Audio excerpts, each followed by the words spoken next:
नरेंद्र मोदी को लंबा प्रशासनिक अनुभव है। गुजरात के मुख्यमंत्री के तौर पर उन्होंने 13 साल तक राज्य का कामकाज संभाला। बीते 10 साल से वो प्रधानमंत्री के तौर पर देश को संभाल रहे हैं। नरेंद्र मोदी चाहे पीएम रहे या सीएम, दोनों पदों के कार्यकाल में एक बात कॉमन रही, और वो ये कि उन्होंने हमेशा बीजेपी के बहुमत वाली सरकार चलाई।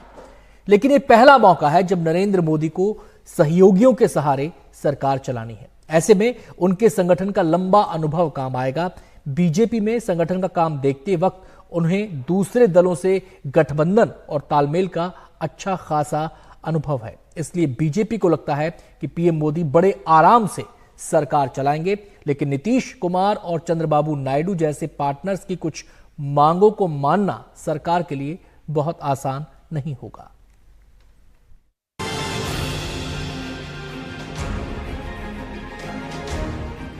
ये मुस्कुराहट सहयोग की है, लेकिन सहयोग के पीछे विचारों, सिद्धांतों और सवालों के कई विरोधाभास भी खड़े हैं।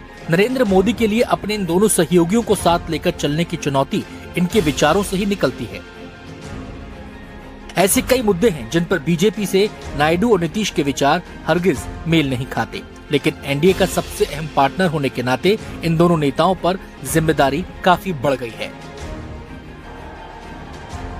प्रधानमंत्री नरेंद्र मोदी ने सबका साथ, सबका विकास, सबका विश्वास और सबका प्रयास का नारा दिया था। इस नारे में जाति और धर्म के बंधन टूट रहे थे, लेकिन चुनावों में आरक्षण से लेकर जाति तक के तमाम सवाल सामने आए। उन सवालों के साए में कुछ अहम मुद्दे हैं जिन पर एक साझा कार्यक्रम बनाना आसान नहीं दिखता।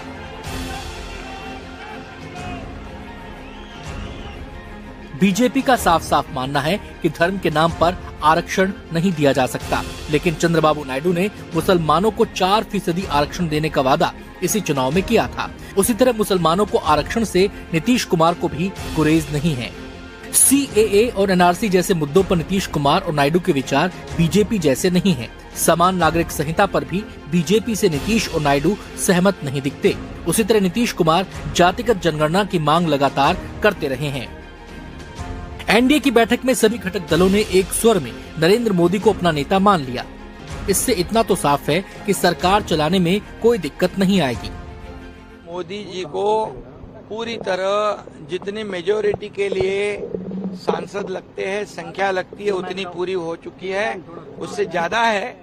और एनडीए की सरकार मोदी जी के नेतृत्व में बनेगी। उनका मैं अभिनंदन करता हूँ और उनको आज मैं समर्थन देने यहाँ पर आया हूँ, शुभकामनाएं देने आया हूँ। और कहावत है, गिरे तो भी टांग ऊपर वाली।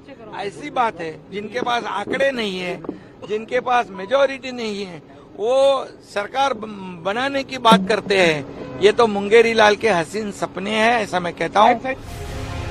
एक सवाल ये भी उठाया जा रहा है कि प्रधानमंत्री नरेंद्र मोदी को गठबंधन सरकार चलाने का अनुभव तो है नहीं। नरेंद्र मोदी ने जब गुजरात के मुख्यमंत्री का पद संभाला तब उन्हें पूर्ण बहुमत की सरकार मिली थी। उनके नेतृत्व में गुजरात में 3 बार बीजेपी जीती और उसकी सरकार बनी, तो वो भी पूर्ण बहुमत वाली।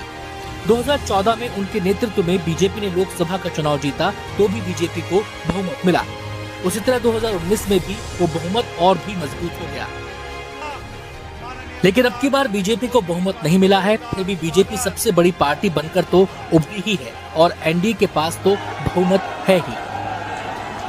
हमारे विरोधी एकजुट होकर भी उतनी सीटें नहीं जीत पाए जितनी इस लोकसभा चुनाव में अकेली बीजेपी ने जीती है।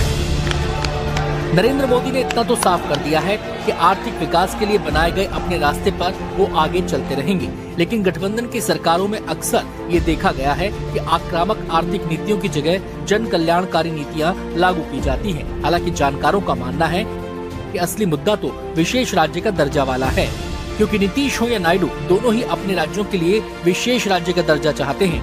नीतीश कुमार लगातार बिहार के लिए विशेष राज्य का दर्जा मांगते रहे हैं। 2018 में चंद्रबाबू नायडू ने तो आंध्र प्रदेश को विशेष राज्य का दर्जा देने की मांग को लेकर एनडीए का साथ छोड़ दिया था।